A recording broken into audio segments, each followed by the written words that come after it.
할렐루야. 메리 크리스마스. 주님께서 이 땅에 오셨습니다. 주님이 이 땅에 오신 그 은혜와 기쁨이 우리 가운데 가득한 이 성탄 주일이 되기를 예수 그리스도의 이름으로 축원합니다. 오늘 말씀에 보면 마태복음 1장 18절에 예수 그리스도의 나심은 이러하니라. 예수님은 하나님이신데 하나님이 이 땅에 아기로 태어나시는 상상할 수 없는 놀라운 사건을 성경은 우리에게 이렇게 보여주고 있습니다. 그의 어머니 마리아가 요셉과 약혼하고 동거하기 전에 성령으로 잉태된 것이 나타났더니 성령으로 하나님의 아이를 가진 육신의 어머니 마리아가 이 땅에 있었던 것이죠. 그런데 하나님이 이 땅에 오시기까지 이 이사야 선지자의 하나님으로부터 받은 그리스도가 이 땅에 오심을 고백한 그 말씀이 이루어지기까지 800년을 주님이 기다리셨다는 겁니다. 우리도 기다렸지만 주님도 기다리셨죠. 근데 그 800년의 끝에 주님이 이 땅에 오시는 그 믿음과 순종에는 마리아가 있었던 거죠. 마리아가 처녀의 몸으로 아이를 갖는다는 것은 결코 받아들이기 쉬운 일이 아니었을 겁니다. 천사가 처음 찾아왔을 때 누가복음에 보면 마리아는 제가 남자를 알지 못하는데 어떻게 아이를 가질 수 있습니까? 라고 물어보죠.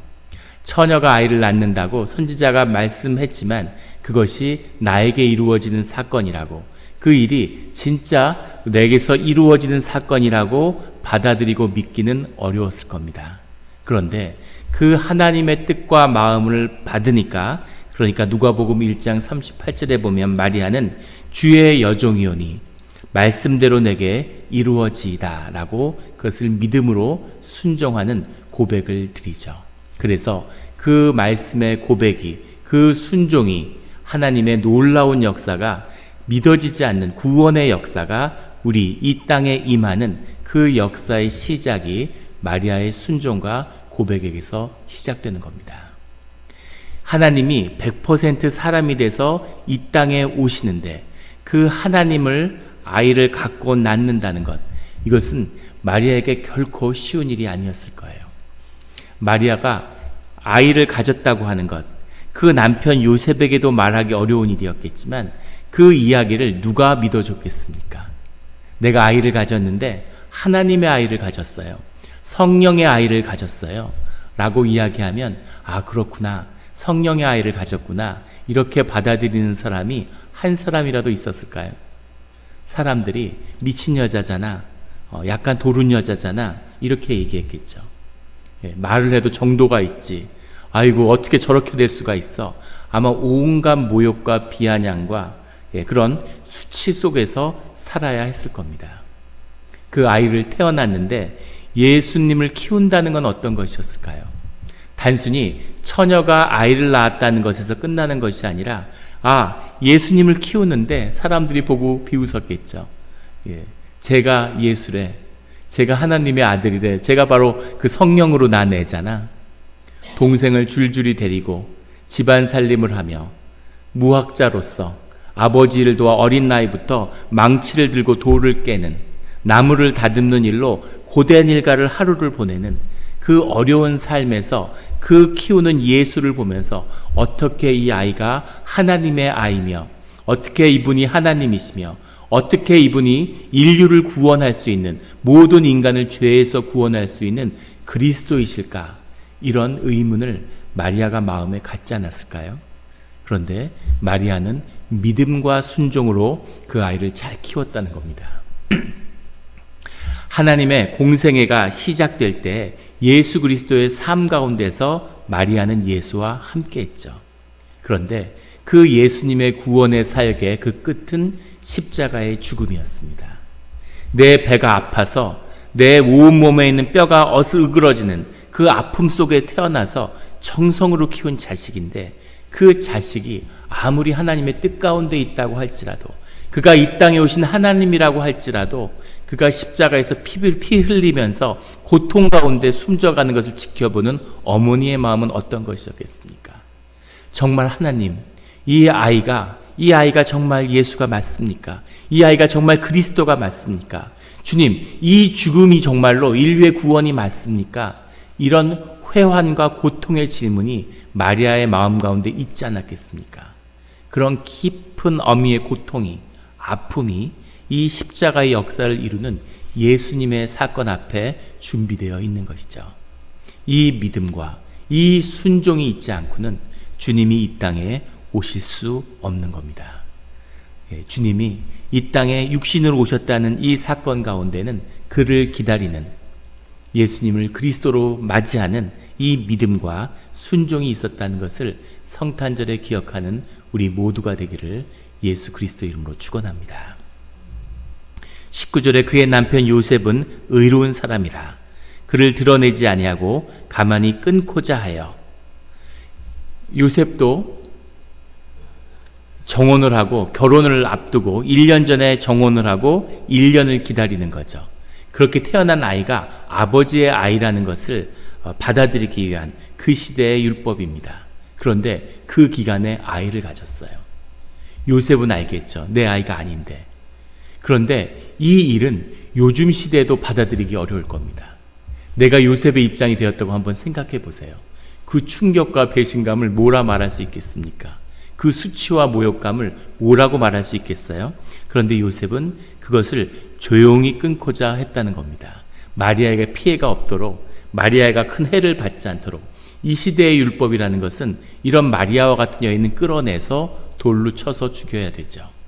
이것이 이 시대의 율법인데, 이 놀라운 사건을, 이 믿을 수 없는 사건을, 수치와 모욕과 충격과 배신의 사건을 요셉이 주의 사자를 꿈에서 만나서 주의 말씀을 들었을 때 그것을 받아들였다는 겁니다.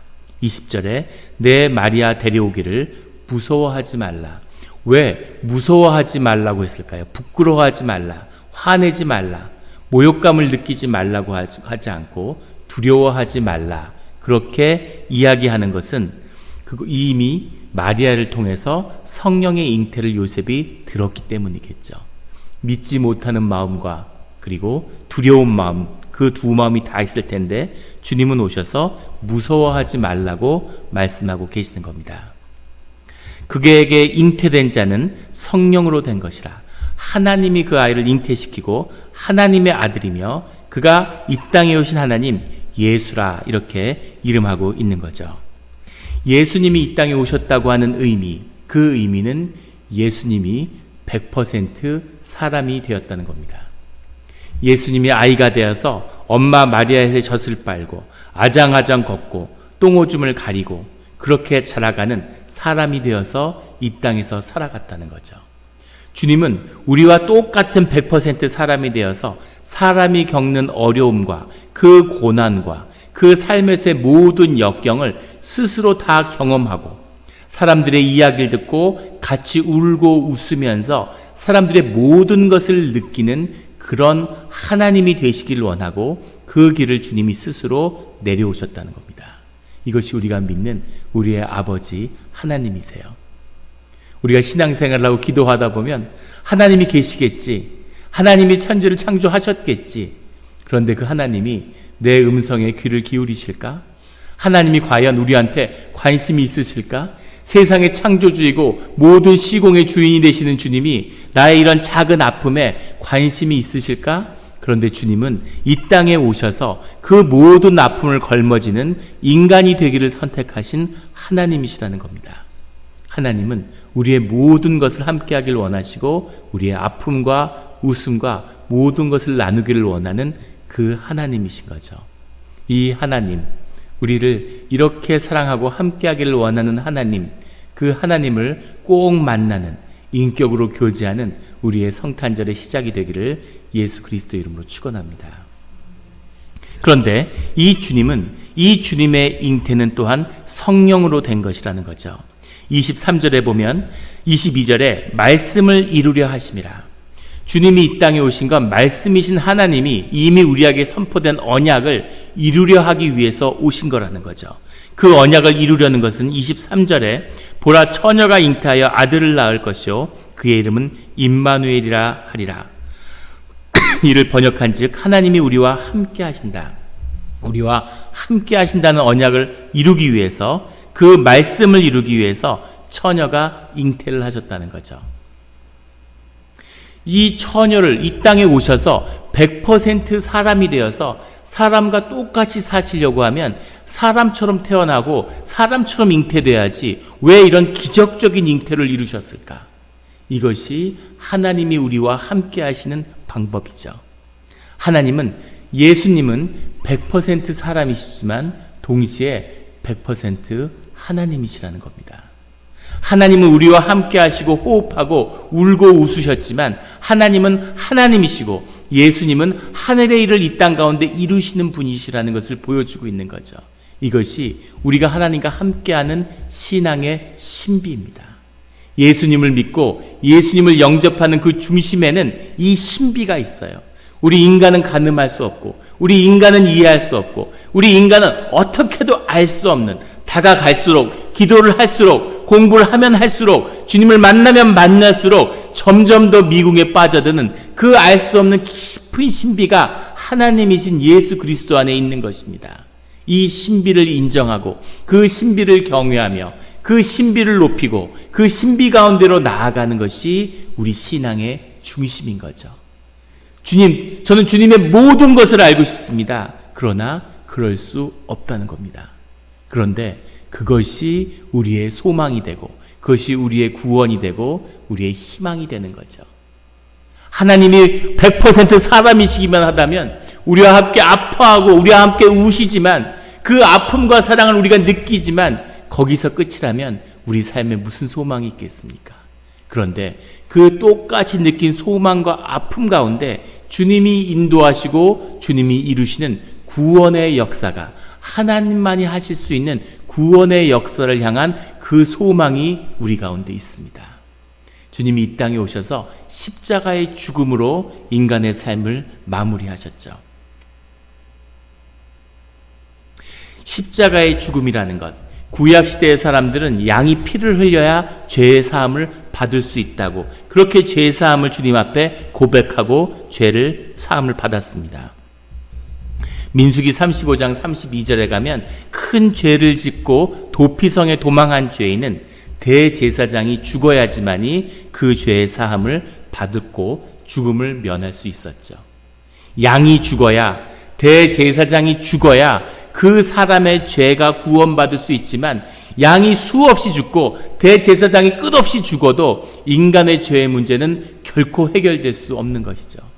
그 죄의 문제를 이 땅에 육신을 입을 인간으로 오신 그 예수님이 한 번의 십자가에 못 박히심으로, 그 죽음으로 인해서, 그 흘리신 보혈의 은혜로 인해서 한 번에 이 인류의 이 역사에 있는 이 모든 죄악을 한 번에 도말하셨다는 겁니다. 이것이 이 땅에 오신 예수 그리스도가 이루시는 신비의 중심에 있는 사건이죠. 그래서 우리는 100% 인간으로 오셨지만 100%인 하나님, 그 하나님과 함께하는 은혜를 오늘 우리가 누리고 있습니다.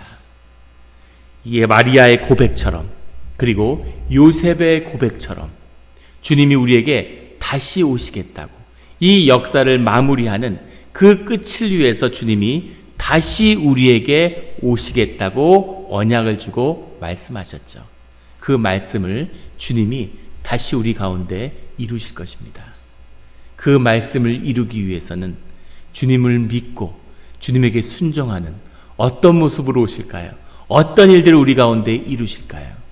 우리가 무슨 말씀을 들어도 가늠할 수 없지만 주님이 그 일을 이루실 때 주님의 종이오니 주님의 말씀이 내게 이루어지이다 라는 고백으로 주님을 영접하는 사람이 이 땅 가운데 있어야 하는 거죠. 그 고백이, 우리 영락 공동체의 고백이, 그 순종이 우리 영락교회의 순종이 되기를 예수 그리스도 이름으로 축원합니다. 같이 기도드리겠습니다.